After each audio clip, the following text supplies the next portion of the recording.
রোডে তেমন গাড়ি ঘোড়াও দেখা যাচ্ছে না। আজ মনে হয় হেঁটে হেঁটেই বাসায় যেতে হবে। হেঁটে হেঁটে বাসার দিকে রওনা দেয়। মাপসুরা বলে, ধুর, আকাশটা এখনো আসতেছে না কেন? অন্যদিকে আমার মন্ত্রপাঠেরও সময় পেরিয়ে যাচ্ছে। না, মন্ত্রটা পাঠ করে ফেলি। মাপসুরা ওর মন্ত্রপাঠের স্থানে চলে যায়। মাপসুরা মন্ত্র পাঠ করা শুরু করে। আজ প্রায় 2 মাসেরও বেশি সময় হয়ে গেছে সে মন্ত্র পাঠ করছে। আর কিছুদিন মন্ত্র পাঠ করলে সে আবার তার শক্তি ফিরে পাবে। মাপসুরা মন্ত্র পাঠ করছে আর তার চোখ জোড়া সবুজ হয়ে গেছে। চোখ থেকে আলো জ্বলছে। আকাশ হঠাৎ ঘরে পৌঁছে দেখে বাগানের পাশের একটা জায়গায় আলো জ্বলছে। পরে সে চুপি চুপি সেখানে যায় আর গিয়ে দেখে মাপসুরা একটা বই খুলে কি যেন পাঠ করছে। আর তার চোখজোড়া থেকে এক ধরনের সবুজ আলো বের হয়ে আশেপাশের জায়গাটা আলোকিত হয়ে গেছে। আকাশ তো সাথে সাথে ভয় পেয়ে যায়। সে সেখানে চুপ করে লুকায় থাকে। তার মানে মাপসুরা আমার অগোচরে এইসব কার্যক্রম চালাচ্ছে। মাপসুরা মন্ত্রপাঠ করে তাড়াতাড়ি ঘরে গিয়ে আলমারিতে বইটা লুকিয়ে রেখে দেয়, কারণ যে কোনো সময় আকাশ চলে আসবে। কিন্তু আকাশ যে এসে গেছে সে জানে না। আকাশ লক্ষ্য করে মাপসুরা আলমারিতে বইটা রেখেছে।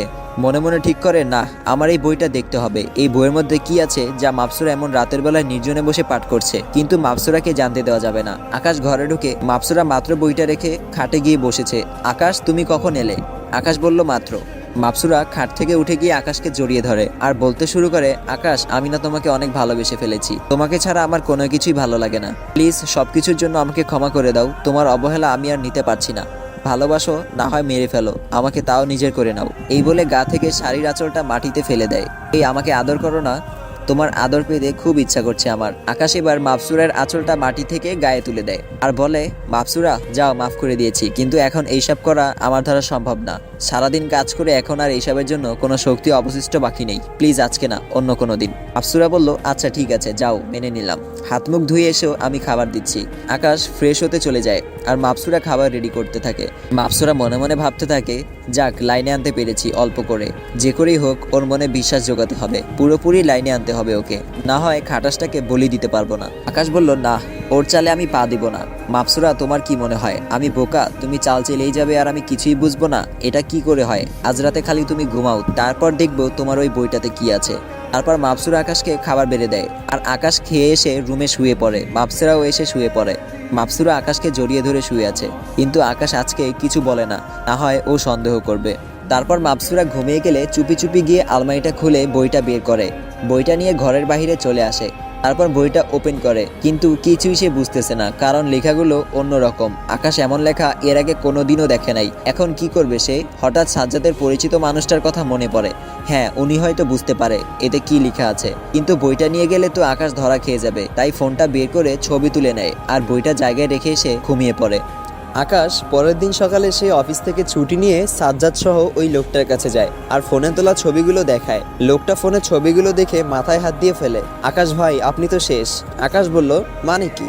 লোকটা বলল, কারণ আপনার ওয়াইফ তার হারানো শক্তি ফিরে পাওয়ার জন্য আবারও ধ্যান করতেছে। আকাশ বলল, কি? আকাশ তো অবাক। লোকটা বলল, অবাক হওয়ার মতো কথা তো এখনো কিছু বলেই নাই। আকাশ ভাই, এই যেই বইয়ের ছবিগুলো দেখালেন, এটা হচ্ছে শুধু বই না, এটা আপনার জীবন। কারণ এতে পরিষ্কার লেখা আছে, 12 বছর উপাসনা করলে 100 সাবলীল পুরুষের সমান শক্তি হাসিল করবে। আর তার জন্য 12 বছর মানে 1 যুগ প্রতি বছরের আমাবস্যার রাতে একজন করে পুরুষ বলি দিতে হবে। তাহলেই সে এই মহান শক্তির অধিকারী হবে। লোকটা আরো বলে, এবার আমি বুঝে গেছি ওই পরীর মাকসাদটা কি। সে আপনাকেও বলি দিবে, আর আমার যতটুকু ধারণা এটাই তার শেষ বলি। কারণ বইয়ের পাতায় কিছুটা নকশা আঁকা, যেটাতে 11টা গণক পূরণ করা, বাকি খালি একটা। আকাশের তো মনে হয় পায়ের নিচ থেকে মাটি সরে গেছে। আকাশ বলল, আমি এখন কি করব? আমি তো ওকে অন্ধের মতো ভালোবাসি। লোকটা বলল, এটা আটকানোর কোনো পথ নাই, কারণ আমাবস্যার রাতে সমস্ত অশরীর শক্তি দ্বিগুণ হয়ে যায়। তবে যদি আপনি ওনাকে ভালোবাসা দিয়ে কাবু করতে পারেন, তাহলে আটকানো সম্ভব, না হয় আপনি শেষ। পৃথিবীতে এমন কোনো শক্তি নাই যে আপনাকে এর হাত থেকে রক্ষা করতে পারবে। আকাশ বলল, ওকে, আমি ওকে ভালোবাসা দিয়ে কাবু করব। তারপর সাজ্জাদকে নিয়ে চলে আসে। আজকে আর অফিসে যায় না, কারণ মন মেজাজ একদম ভালো নাই। ভালোবাসতে গিয়ে নিজের জীবনের ক্ষতি করলো সে। বাসায় গিয়ে দেখে মাপসুরা বসে বসে আম্মুর সাথে গল্প করতেছে। আকাশ সোজা নিজের রুমে চলে যায়, কারোর সাথে কোনো কথা বলে না। মাপসুরা বলল, কি রে, আজ আবার আকাশের কি হলো? কাল তো ভালোই ছিল, আবার আজকে এই অসময়ে অফিস না করে বাসায় চলে আসছে, কারণ কি? আকাশ কি কিছু জেনে গেল না তো? না, উপরে গিয়ে দেখি। আকাশ রুমে মনমরা হয়ে বসে আছে। না, ভালোবেসে যখন ভুল করেছি, তাহলে ভুল দিয়েই ওকে শুদ্ধ করব, না হয় নিজের জীবন দিয়ে। মাপসুরা বলল, এই আকাশ, কি হয়েছে তোমার? আজ এমন অসময়ে বাড়িতে যে? আকাশ বলল, ভালো লাগছে না, তাই চলে এসেছি ছুটি নিয়ে। মাপসুরা বলল, কি হয়েছে তোমার? দেখি আমার বাবুটার চোখ মুখ এত কালো করে রেখেছো কেন? আকাশ মনে মনে বলতেছে, কেন করো এমন মিথ্যা আদিক্ষেতা? পরে সমাদর করে লাভ কি যদি ভিতরটাই নষ্ট হয়? আচ্ছা মাপসুরা, আমি কি দেখতে খারাপ? আমি কি কারোর ভালোবাসা পাওয়ার যোগ্য না? মাপসুরা বলল, কি বলতেছো তুমি এইসব? হ্যাঁ, তুমি দেখতে খারাপ হবে কেন? আমার মতো কিউট এই জগতে আর একটাও নাই। আর কে বলেছে ভালোবাসা পাওয়ার যোগ্য না? হ্যাঁ। আকাশ বলল, একটু আমার কাছে আসো।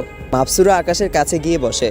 আকাশ তারপর মাপসুরায়ের থুতনিতে হাত দিয়ে মাপসুরায়ের ঠোঁটে চোখের পাপড়িতে ভালোবাসার পরশ এঁকে দেয়। আকাশের চোখ বেয়ে অঝরে পানি ঝরে পড়তেছে, কারণ সবটাই মিথ্যা। সে এক মিথ্যের ভ্রমরি নিয়ে সংসার করছে। মাপসুরা তো অবাক, কি হয়েছে এই আকাশের আবার? এমন পাগলের মতো কেন করছে? এই কলিজা, এমন কেন করতেছো আর কান্না কেন করতেছো? আকাশ বলল, মাপসুরা প্লিজ, আজকে কোনো প্রশ্ন করো না, আজকে তোমার মধ্যে ডুবে যেতে দাও। মাপসুরা তো অবাক, মাপসুরা কিছুই বুঝতেছে না, হা করে তাকিয়ে আছে। আকাশ বলল, মাপসুরা তোমায় জড়িয়ে ধরতে দিবে আমায়? মাপসুরা বলল, দিব তো কলিজা, তুমি না ধরলে আমায় কে জড়িয়ে ধরবে? আকাশ মাপসুরাকে অনেকটা সময় জড়িয়ে ধরে থাকে। মাপসুরা এরও কেন জানি খুব ভালো লাগছে। আকাশ মাপসুরাকে জড়িয়ে ধরে কান্না করছে। না, আর না, কান্না করব না, এবার তোমাকে সত্যি আমি ভালোবাসা উপলব্ধি করাবো। আকাশ হুট করে মাপসুরাকে ছেড়ে দিয়ে বাসা থেকে বের হয়ে যায়। মাপসুরা তো থ হয়ে বসে আছে, কি হইতেছে এসব? আকাশ সারাদিন আর ঘরে আসে না, বেশ রাত করে বাসায় ফিরে। মাপসুরা ঘুমেছিল, তাই সেও এসে ঘুমিয়ে পড়ে। সকালে উঠে অফিসে চলে যায়। মাপসুরা ঘুমে তখনও। এভাবে আরো কিছুদিন যায়। আকাশ একদম মনমরা হয়ে গেছে, কারোর সাথে কোনো কথা বলে না, বিশেষ করে তো মাপসুরার সাথে একদমই না। কেমন একটা যেন পাগলের মতো হয়ে গেছে। রাতের বেলায় মাপসুরা ঘুমিয়ে গেলে বাসায় আসে, আবার সকালে মাপসুরা ঘুম থেকে ওঠার আগেই চলে যায়। মাপসুরা বলে, কি রে আকাশের কি হয়েছে? কিছুই তো বুঝে আসছে না। মাপসুরা কিছু একটা লক্ষ্য করে, আকাশ কেমন যেন হয়ে গেছে। আকাশ কেমন যেন হয়ে গেছে, ও কি আমাকে উপলব্ধি করতে পারে না? না ওর জন্য কোথাও চক্কর চলছে, নাকি ওর অন্য কোথাও চক্কর চলছে? আগের মতো তেমন কথাবার্তা বলে না, এমন ধরনের যেন এক রোখা হয়ে গেছে। পাগল পাগল লাগে দেখতে ওকে। না অন্য কারোর সাথে রিলেশনে আছে, তাই আমার সাথে ভালো করে কথাও বলে না। না এটা তো হতে পারে না, আমার স্বামীর ভাগ আমি কাউকে দিব না, ও খালি আমাকেই ভালোবাসবে, ওর উপরে শুধু আমার অধিকার আছে, আর কারণ নাই। মাপসুরাও আকাশকে ভালোবেসে ফেলেছে, কিন্তু সে নিজেও জানে না এটা কেমন ভালোবাসা, কারণ সামনে আমাবস্যা চলে আসতেছে, আকাশকে বলি দিতে হবে। অন্যদিকে আকাশ বেশ রাত করে বাসায় আসে, আর আজকে মাপসুরা তার নিজের শক্তি ফিরে পেয়েছে। আকাশ রাতে বাসায় এসে দেখে মাপসুরা অন্যদিকে মুখ করে শুয়ে আছে। আকাশ মাপসুরাকে ডাক দেয়, মাপসুরা, এই মাপসুরা, তুমি কি ঘুমিয়ে গেছো? আজ অনেকদিন পর আকাশ মাপসুরার সাথে নিজ থেকে কথা বলেছে। মাপসুরা না বলে যখন এইদিকে ফিরে, আকাশ বিকট আওয়াজে একটা চিৎকার মারে মাপসুরাকে দেখে, কারণ মাপসুরায় চোখ জোড়া সবুজ হয়ে গেছে। মাপসুরায়ের চেহারা বিভৎস হয়ে গেছে, ওর মুখ থেকে আগুনের ফুলকি ঝরে ঝরে পড়ছে। মাপসুরা পৈশাসিক হাসি আসছে, আর আকাশের গলা চিপে ধরে বলতে থাকে, কি মনে করেছিলি তুই আমার সাথে শারীরিক সম্পর্ক করে আমার শক্তি নষ্ট করে দিলে সবকিছু দমে যাবে? এটা তোর ভুল ধারণা। এই যে দেখ, আমি আমার শক্তি ফিরে পেয়েছি। ওই দিন তো জোর করে আমার শরীর নিজের বশ করেছিস, আজ আমি জোর করে তোর শরীর বশ করব। আকাশের চোখ দিয়ে টপ টপ করে পানি ঝরে পড়ছে, কারণ মাপসুরা আকাশের গলা খুব জোরে চেপে ধরেছে। ওর নড়ার মতো কোনো শক্তিও নাই। মাপসুরা নিজের শরীর থেকে কাপড় খুলে ফ্লোরে ছুড়ে দেয়, আর আকাশের ঠোঁটজোড়া নিজের করে নেয়। আকাশ চুপ করে শুয়ে আছে, ওর মনে হচ্ছে ওর রুহু এখনই বের হয়ে যাবে। মাপসুরের ঠোঁটজোড়া অগ্নিশিখার মতো গরম হয়ে আছে। আকাশে যেন নিঃশ্বাস নিতেও কষ্ট হচ্ছে, কিন্তু তাও মাপসুরা ক্ষমা দিচ্ছে না। আকাশ আর সহ্য করতে না পেরে বেহুশ হয়ে যায়। মাপসুরা লক্ষ্য করে আকাশ আর কোনো রেসপন্স করছে না। কেমন লাগে এখন? নিজের মধ্যে সব প্রতিশোধ দমিয়ে রেখেছিলাম, আজ তা মাত্র উসুল করা শুরু করলাম। সামনে দেখ আরো কত কিছু হয়। মাপসুরা আকাশকে বিছানায় ফেলে রেখে উঠে ওয়াশরুমে চলে যায়। ফ্লোরে পড়ে থাকা কাপড়গুলো নিয়ে মাপসুরা নিজের রূপে ফিরে আসে। ওয়াশরুম থেকে বের হয়ে এসে দেখে আকাশ এখনো বিছানায় ওই অবস্থায় পড়ে আছে। মাপসুরার কেন জানি খারাপ লাগছে আকাশের জন্য। একটু আগে তার মধ্যে কোনো হিতাহিত জ্ঞান ছিল না। সে আকাশের সাথে কি করেছে, জগ থেকে পানি নিয়ে আকাশের মুখে ছিটে মারে। আকাশ আস্তে আস্তে চোখ খুলে দেখে মাপসুরা ওর সামনে, কিন্তু ওর ভয়ঙ্কর রূপটা এখন আর নাই। আকাশ চুপ করে আছে। মাপসুরা বলল, এই এখন কেমন লাগছে তোমার? আকাশ মনে মনে বললে, সাপের চামড়া পরিবর্তন হয় সময়কালে, কিন্তু এই মেয়ে রূপ পরিবর্তন করে মিনিটে মিনিটে। নিজে অত্যাচার করে, এখন নিজেই জিজ্ঞাসা করছে কেমন লাগছে। জীবনের মানে হয়তো ফুরিয়ে এসেছে, আর কিছুদিন পর হয়তো আমার জীবনের ইতি ঘটবে, কিন্তু হাতে আর যতদিন সময় আছে তোমাকে ভালোবেসে যাব, তুমি আমার উপর যত অত্যাচারই করো না কেন। মাপসুরা বলল, এই কথা বলছো না কেন? আকাশ বলল, কি বলবো, ভালো লাগছে। মাপসুরা বলল, এই আমি তোমাকে জড়িয়ে ধরে ঘুম যাব, আমার খুব মাথা ঘোরাচ্ছে।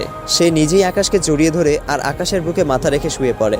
মাপসুরা এর এমন আচরণের কারণ হচ্ছে, আজ অনেকদিন পর সে নিজের শক্তি ফিরে পেয়েছে। এতদিন সে সবার মতো মানুষ ছিল, কিন্তু আজ থেকে আবার পরি হয়ে গেছে। অলৌকিক শক্তির প্রভাবে সে এমন আচরণ করছে। এতটা শক্তির চাপ সে একসাথে নিতে পারেনি, না হয় সে আকাশের সাথে এরূপ আচরণ করতো না, কারণ সেও আকাশকে একটু হলেও ভালোবাসে। তবে এটা সত্যি যে ওর মনে আকাশের জন্য কিছুটা ক্ষোভ রয়েছে। আকাশও চুপ করে শুয়ে আছে মাপসুরাকে জড়িয়ে ধরে। আচ্ছা মাপসুরা, একটা কথা জিজ্ঞেস করব, তার সঠিকতা উত্তর দিবে? মাপসুরা বলল, হ্যাঁ দিব, বলো। আকাশ বলল, তুমি কি আমায় সত্যিই ভালোবাসো? মাপসুরা বলল, সত্যি ভালোবাসি কিনা জানি না, আর এটা কি ভালোবাসা কিনা তাও জানি না, তবে এটা সত্য যে তোমাকে জড়িয়ে না ধরলে আমার ঘুম আসে না, তোমার হাতে খাবার না খেলে আমার পেট ভরে না, মনের কোণে কোনো এক জায়গায় তোমাকে অবস্থান দিয়ে ফেলেছি। তবে হ্যাঁ, তুমি আমার জন্য 7 রাজার ধন, তোমার দ্বারাই আমার স্বপ্ন পূরণ হবে। আকাশ সবটাই জানে, কিন্তু মাপসুরাকে কিছু বুঝতে দিবে না সে। তুমি আমায় ভালোবাসো কিনা সেটা তুমি জানো না, তবে আমি তোমায় খুব ভালোবাসি, নিজের থেকেও বেশি ভালোবাসি।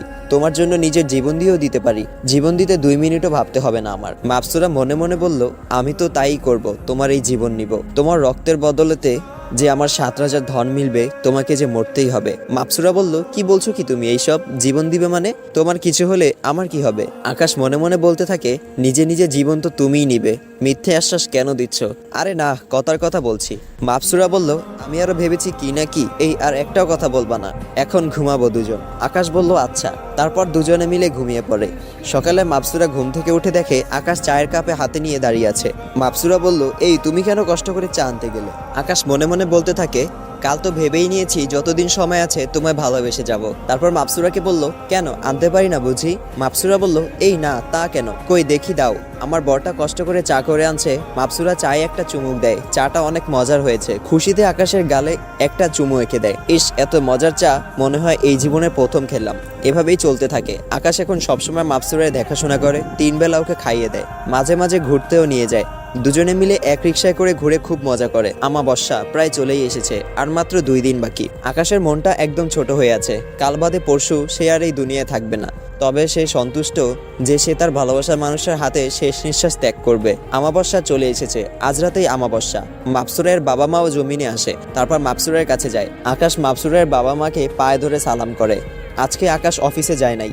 এরপর বলল, মাপসুরা তোমরা কথা বলো, আমি একটু সাজাদের সাথে কথা বলে আসছি। তারপর আকাশ ঘর থেকে বের হয়ে যায়। মাপসুরার বাবা বলে, কিরে পাঠাটাকে বলি দিবি কিভাবে? মাপসুরা বলল, ওটা নিয়ে তোমরা চিন্তা করো না, আজ রাতে ওকে খাবারের মধ্যে সুরা মিশিয়ে দিব, মানে মন্ত্রের পানি। তারপর ওকে পরিপালকে নিয়ে গিয়ে পুরা পরিপালকে সবার সামনে বলে দিব। আকাশ লক্ষ্য করে তার ফোনটা বাসায় ফেলে রেখে এসেছে। ফোনটা নেওয়ার জন্য আবার বাসায় ফিরে যায়। তখনই মাপসুরা আর ওর বাবার কথোপকথন শুনে ফেলে। আচ্ছা, তাহলে আজ আমাকে ঘুমের মধ্যে পরিপালকে নিয়ে যাবা? সমস্যা নেই, তোমার হাতে মন্ত্রের পরা পানি কেন, বিষও খেয়ে নিব। ভালোবাসা যখন উপলব্ধি করাতে পারিনি, মরে যাওয়াই শ্রেয়। মাপসুরা লক্ষ্য করে আকাশ আবার ঘরে ফিরে এসেছে। আকাশ, কি হলো, তুমি না সাজ্জাদের সাথে দেখা করতে যাওয়ার কথা, ফিরে এলে যে? আকাশ বলল, যাব, কিন্তু ফোনটা ভুলে ফেলে রেখে চলে গিয়েছিলাম, তাই সেটা নিতে এসেছি। মাপসুরা বলল, ও। আকাশ ফোনটা নিয়ে ঘর থেকে বের হয়ে যায়, দুপুরে ফিরে আসে। সাজ্জাদকে এ বিষয়ে কিছু জানায় না, আর সাজ্জাদও ভুলে গেছে আজ যে আমাবস্যা। দুপুরে আকাশ নিজ হাতে মাপসুরাকে খাইয়ে দেয়। সারাদিন মাপসুরের দেখাশোনা করে, মাপসুরের সাথে সাথে থাকে। আজকেই শেষ দিন, এরপর হয়তো আর কোনোদিন মাপসুরাকে নিজ হাতে খাইয়ে দিতে পারবে না, মাপসুরাকে ভালোবাসতে পারবে না। আসসালামু আলাইকুম গাইস, এখানেই শেষ হয়ে যায় পরি যখন বউ গল্পের পর্ব 4। তো গাইস, পরি যখন বউ গল্পের আর একটা পর্ব বাকি আছে, মানে শেষ পর্ব, সেটা আগামীকালকে আপনারা পেয়ে যাবেন। তো গাইস, দেখা হচ্ছে পরি যখন বউ গল্পের শেষ পর্বে। আজকে এই পর্যন্তই। সুস্থ থাকবেন, ভালো থাকবেন, সাবধানে থাকবেন। আল্লাহ হাফেজ।